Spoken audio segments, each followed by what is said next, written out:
Deputy CM Pawan Kalyan అధ్యక్షతన Janasena party కీలక సమావేశం అయితే స్టార్ట్ అయిపోయింది. నోవటల్ వేదికగా కూడా ఈ కీలక సమావేశం అయితే జరుగుతుంది. మంత్రులు, ఎమ్మెల్యేలు, ఎమ్మెల్సీలు అందరూ కూడా దీనికి హాజరైన పరిస్థితి అయితే కనిపిస్తుంది.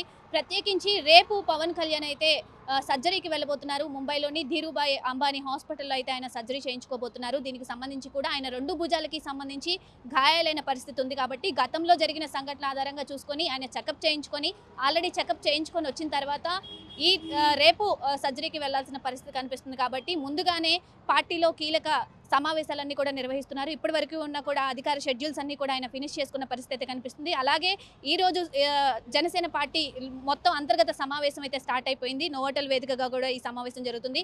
ఇందులో కీలక పరిణామాల గురించి కూడా చర్చించే అవకాశాలు అయితే ఎక్కువగా కనిపిస్తున్నాయి. ప్రస్తుత రాజకీయ పరిణామాలపై కూడా దీంట్లో కీలకంగా చర్చిస్తూ ఉన్నారు. మంత్రులు అలాగే ఎమ్మెల్యేలు, ఎమ్మెల్సీలు అందరూ కూడా ఇప్పటికే లోపల మీటింగ్లో పాల్గొంటున్న పరిస్థితి కనిపిస్తుంది. అలాగే ప్రస్తుత రాజకీయ పరిణామాలు అంటే సోషల్ మీడియా సంబంధించి కూడా ఇంతకుముందు పవన్ కళ్యాణ్ కూడా ఆయన ఒక వీడియో విడుదల చేసి చెప్పారు. ప్రస్తుతం సోషల్ మీడియాకు సంబంధించి కూడా అసభ్య పదజాలంతో దూషిస్తున్నారు అని చెప్పి కూడా ఆయన సోషల్ మీడియాని ఇలా వాడొద్దు అని కూడా చెప్తున్నారు. ముఖ్యంగా అది కూడా ఈ సమావేశంలో కీలక చర్చగా మారనుంది. అలాగే సుగాలి ప్రీతి వాళ్ళ అమ్మ కూడా పవన్ కళ్యాణ్ మీద కేసు పెట్టిన పరిస్థితి ఉంది. సో అవన్నీ కూడా ఈ చర్చల్లో వచ్చే అవకాశాలు అయితే ఎక్కువ కనిపిస్తున్నాయి. ముఖ్యంగా ప్రశ్న రావణ్ ఈ పేరు కూడా ఇప్పుడు కీలక పరిణామంగా చోటు చేసుకుంది.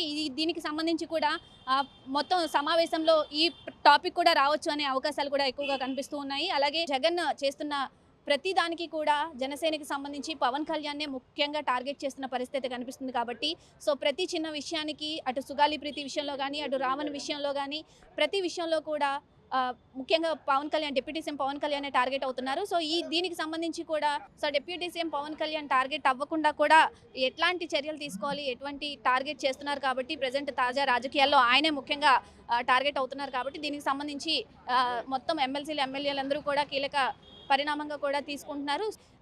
ఇంకా ముందు నెల రోజుల పాటు కూడా పవన్ కళ్యాణ్ అయితే అందుబాటులో ఉంటారు కాబట్టి సో ఎటువంటి సమావేశాలు నిర్వహించాలి, పార్టీని ఎలా బలోపేతం చేయాలి, నెల రోజుల పాటు కూడా పార్టీని పరంగా చూసుకుంటే సమావేశాలు ఏ విధంగా చేయాలి, ఎలా ముందుకెళ్లాలి అనేది కూడా కీలక సమావేశంలో చర్చించే అవకాశాలు అయితే ఎక్కువగా కనిపిస్తున్నాయి. సో పవన్ కళ్యాణ్ ముఖ్యంగా మంత్రులతో ఎక్కువ మాట్లాడుతున్న పరిస్థితి కనిపిస్తుంది. అలాగే వాళ్ళని గైడెన్స్ చేస్తూ కూడా ముందుకు తీసుకెళ్తున్న పరిస్థితి కనిపిస్తుంది. సో ప్రజెంట్ ఈ మీటింగ్ అయితే సుమారు దాదాపు 2 గంటల పాటు కూడా సాగే అవకాశాలు ఎక్కువగా కనిపిస్తున్నాయి. సో నెల రోజుల పాటు ఉండరు కాబట్టి సో పార్టీని ఎలా ముందుకు తీసుకెళ్ళాలి, నెల రోజుల తర్వాత వస్తే ఎలా ఉండాలి, పార్టీని ఎలా ముందుకు తీసుకెళ్ళాలి, అలాగే ఈ నెల రోజుల షెడ్యూల్స్ అన్నీ కూడా ఏ విధంగా ప్లాన్ చేయాలి అనే విధంగా కూడా డిప్యూటీ సీఎం పవన్ కళ్యాణ్ చర్చించే అవకాశాలు ఎక్కువ కనిపిస్తున్నాయి. అలాగే ఈ 4 జనవాణిలు కూడా నిర్వహిస్తున్నారు అని చెప్పి కూడా ఇప్పటికే చెప్పడం జరుగుతుంది. సో దాని గురించి కూడా జనవాణిల గురించి కూడా లోపల మీటింగ్లో చర్చించే అవకాశాలు కూడా కనిపిస్తున్నాయి. సో దాదాపుగా 2 గంటల పాటు కూడా ఈ సమావేశంలో ముఖ్యంగా ప్రస్తుత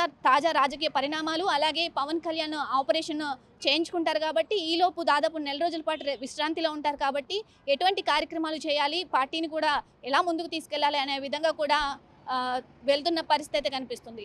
సో ఓవరాల్గా మీటింగ్ పై కూడా కీలక సమావేశాలు కూడా జరుగుతున్నాయి. లోపల దాదాపు 2 గంటల పాటు ఈ యొక్క మీటింగ్ సాగే అవకాశం ఉంది. కెమెరామెన్ వెంకట్తో నాగశ్రీ, విజయవాడ, మెగా 9 టీవీ.